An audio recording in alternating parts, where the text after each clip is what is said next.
प्रिय विद्यार्थियों, कक्षा 10वीं के हिंदी व्याख्यान में एक बार फिर से आप सबका स्वागत है। विद्यार्थियों, आपके पाठ्यक्रम की पुस्तक क्षितिज भाग 2 में रचित कविता उत्साह का आज हम अध्ययन करेंगे, जो कि सूर्यकांत त्रिपाठी निराला एक बहुत ही महान कवि, महान साहित्यकार के द्वारा रचित है। यह एक उत्साह नाम से आह्वान गीत है। आह्वान गीत का मतलब होता है एक गीत के द्वारा आह्वान करना, अर्थात बुलावा देना। यहाँ सूर्यकांत त्रिपाठी निराला जी के द्वारा बादलों का आह्वान किया गया है, बादलों को बुलावा दिया जा रहा है। और यहाँ पर बादलों को बुलावा देने का जो उद्देश्य है, उसमें सूर्यकांत त्रिपाठी निराला जी के द्वारा 2 उद्देश्य यहाँ पर दर्शाए गए हैं। पहला उद्देश्य है कि बादलों को बुलाकर वो लोगों के अंदर एक सामाजिक चेतना लाना चाहते हैं, सामाजिक रूप से लोगों को चेतन करना चाहते हैं, जगाना चाहते हैं, समाज में वो एक क्रांति के बीजों को अंकुरित करना चाहते हैं। और उनका दूसरा जो उद्देश्य है वो है कि बादलों के द्वारा जब बरसात की जाए तो उस बरसात से इस पृथ्वी, इस विश्व का जो निदाग है, निदाग अर्थात गर्मी, वो समाप्त हो जाए और सब लोग वर्षा से भीग जाएं और गर्मी से जो लोग उदास और व्याकुल हैं, जो बेचैन हैं, वो एक बार फिर से प्रसन्नचित हो जाएं। तो पढ़ेंगे आह्वान गीत उत्साह। बादल गरजो। कवि बादलों से कहता है, हे बादलों। यहाँ मानवीकरण किया गया है बादलों का। हे बादलों गरजो, घेर घेर घोर गगन। घेर घेर का मतलब है घेर करके, घोर मीन्स ऊंचे, अनंत आकाश को, गगन मीन्स आकाश, किस ऊंचे आकाश को चारों तरफ से घेर करके और गर्जना करो।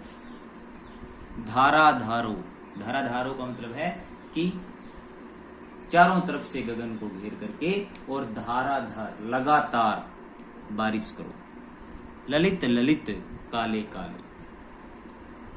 बादलों को जो रूप दिया है कवि ने कि काले काले और लाल लाल। ललित ललित का मतलब लाल लाल।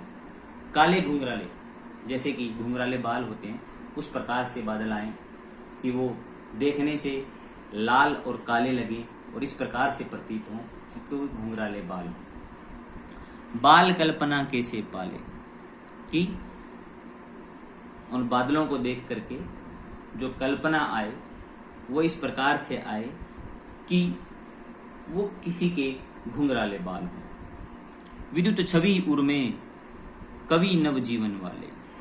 यहाँ अब सामाजिक चेतना की बात की है कवि ने कि तुम्हारे उर के अंदर, बादलों को कहा गया है कि आपका जो उर है, आपका जो हृदय है, उसके अंदर विद्युत है, बिजली है, कवि नवजीवन वाले। और तुम जो है उस विद्युत छवि से इस प्रकार से कवि का रूप धारण करके इस पृथ्वी के अंदर नए जीवन को, नई चेतना को, नई सामाजिक क्रांति को लेकर आओ।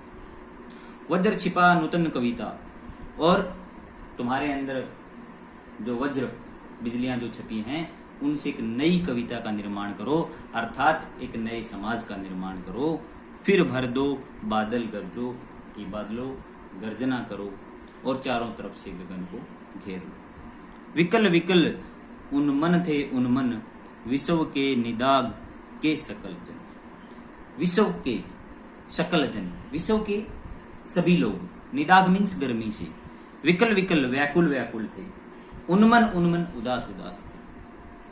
आए अज्ञात दिशा से अनंत के घन। हे बादलों, तुम अज्ञात दिशाओं से आकर के और इस अनंत आकाश के अंदर तप्त धरा जल से, फिर इस तपती हुई धरा को अनंत दिशाओं से आकर के जल से फिर शीतल कर दो, कि अपने इस जल से इस पृथ्वी को तुम ठंडी कर दो। बादल गरजो, बादल गरज। तो एक बार फिर से मैं अगर आपको बताना चाहूँ तो यहाँ सूर्यकांत त्रिपाठी निराला जी के द्वारा 2 उद्देश्य हैं बादलों का आह्वान करने का। एक वो सामाजिक चेतना लाना चाहते हैं, क्रांति के बीजों को अंकुरित करना चाहते हैं, समाज को एक नया रूप देना चाहते हैं। वो बादलों के द्वारा एक नई कविता, नए समाज के निर्माण की इच्छा रखते हैं। और दूसरी तरफ जो विश्व के लोग हैं वो निदाक गर्मी से जो तप्त रही है, जो धरा तप्त रही है, उस तपती हुई धरा को एक बार फिर से शीतल करना चाहते हैं, इसलिए वो बादलों का आह्वान कर रहे हैं। तो ये आज के लिए उत्साह नामक आह्वान गीत, जो कि आज की कक्षा का जो है हमारा विषय था, ये पूर्ण है। एक बार फिर से मिलेंगे अगली कक्षा में।